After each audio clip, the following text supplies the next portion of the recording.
আপনি যদি নতুন আইফোন ইউজার হন তাহলে আপনার জিমেলে থাকা যে কন্ট্যাক্ট নাম্বারগুলো রয়েছে সেগুলো আইফোনে কিভাবে ব্যবহার করবেন। এছাড়া অনেক সময় দেখা যায় যে আমাদের একাধিক ডিভাইস থাকে, এই ক্ষেত্রে আইফোন অ্যান্ড্রয়েড ফোন দুইটা একসাথে আমরা অনেক সময় ব্যবহার করি। সেক্ষেত্রে দুইটাতে যদি একই জিমেল হয় তাহলে কিন্তু আপনি দুইটাতে একই নাম্বার একসাথে পেয়ে যাবেন। একটাতে সেভ করলে অন্যটাতে কিন্তু অটোমেটিক সিঙ্ক হয়ে যাবে। এছাড়া আমরা কম বেশি সকলেই জানি যে আইফোনে সিমে কন্ট্যাক্ট নাম্বার সেভ করা যায় না, এজন্য আপনি জিমেল ব্যবহার করতে পারেন। জিমেল ব্যবহার করলে আপনি যদি বাই চান্স কখনও অ্যান্ড্রয়েড থেকে আইফোন বা আইফোন থেকে অ্যান্ড্রয়েডে শিফট হন, সেই ক্ষেত্রেও কিন্তু আপনার কন্ট্যাক্ট নাম্বারগুলো জিমেলে থেকে যাবে।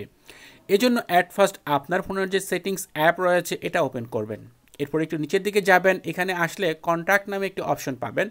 এই কন্ট্যাক্ট অপশনটিতে ক্লিক করবেন। এরপর দেখেন এখানে একটি অপশন রয়েছে যার নাম হচ্ছে অ্যাকাউন্টস। এখানে যে অ্যাকাউন্টস অপশনটি রয়েছে এটাতে আপনাকে ক্লিক করে দিতে হবে। এরপর দেখেন এখানে অলরেডি আমার আইক্লাউড নামে একটি অ্যাকাউন্ট রয়েছে। তারপর নিচের দিকে দেখেন অ্যাড অ্যাকাউন্ট অপশন দেখা যাচ্ছে। এই ক্ষেত্রে আপনার ফোনে যদি আইক্লাউড অ্যাড না করা থাকে তাহলে শুধু অ্যাড অ্যাকাউন্ট অপশন পাবেন, এটাতে ক্লিক করবেন। এরপর এখানে আপনি গুগলে ক্লিক করবেন।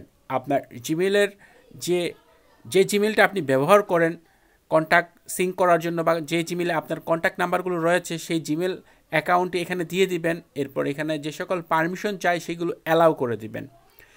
এরপর দেখতে পাবেন আপনার যে ফোনের ডিসপ্লে এখানে এরকম একটি সেটিং চলে আসছে। এখান থেকে আপনি যদি চান যে শুধু কন্ট্যাক্ট রেখে বাকি ফিচারগুলো অফ করবেন সেটা করতে পারেন। যেহেতু আপনি কন্ট্যাক্টটি ট্রান্সফার করবেন এই জন্য শুধু কন্ট্যাক্ট রাখতে পারেন।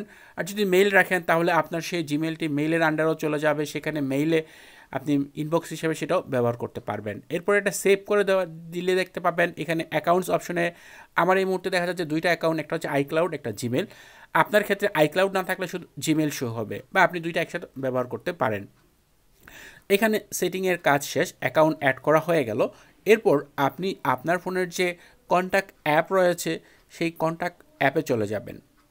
এরপর এখানে অটোমেটিক এসে যাবে, বাই চান্স না আসলে লিস্টে ক্লিক করবেন। এরপর দেখেন এখানে উপর দিকে অল কন্ট্যাক্ট, এখানে আপনার আইক্লাউডের কন্ট্যাক্ট এবং জিমেলের কন্ট্যাক্ট একসাথে শো হবে। এবং এরপরে নিচে দেখেন আইক্লাউড, আমার আইক্লাউডে এই মুহূর্তে 433 কন্ট্যাক্ট রয়েছে। এরপর নিচে দেখেন জিমেলে আমার কোনো কন্ট্যাক্ট নেই তাই শো হচ্ছে না, যদি থাকতো তাহলে এখানে নাম্বার শো হয়ে যেত।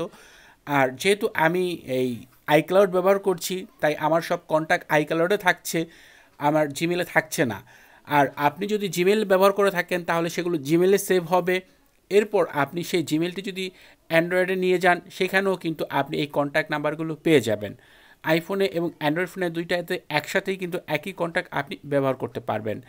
তো এই ছিল ভিডিও, জাস্ট আপনাদের দেখানোর জন্য। অনেকেই মনে করতে পারেন আমার জিমেলে কন্ট্যাক্ট নেই কেন, কারণ আমার জিমেলে কোনো কন্ট্যাক্ট সেভ করা না, কারণ আমি আইক্লাউডেই কিন্তু আমার কন্ট্যাক্টগুলি ব্যাকআপ করছি। আশা করি ভিডিওটি আপনাদের জন্য উপকারী হবে। ভিডিওটি ভালো লাগলে ভিডিওতে লাইক দিবেন, কমেন্ট করবেন। চ্যানেলটি সাবস্ক্রাইব না করা থাকলে নিয়মিত আইফোন রিলেটেড ভিডিও দেখার জন্য চ্যানেলটি সাবস্ক্রাইব করে নেবেন। কথা হবে পরের ভিডিওতে, সে পর্যন্ত ভালো থাকুন, সুস্থ থাকুন, আল্লাহ হাফেজ।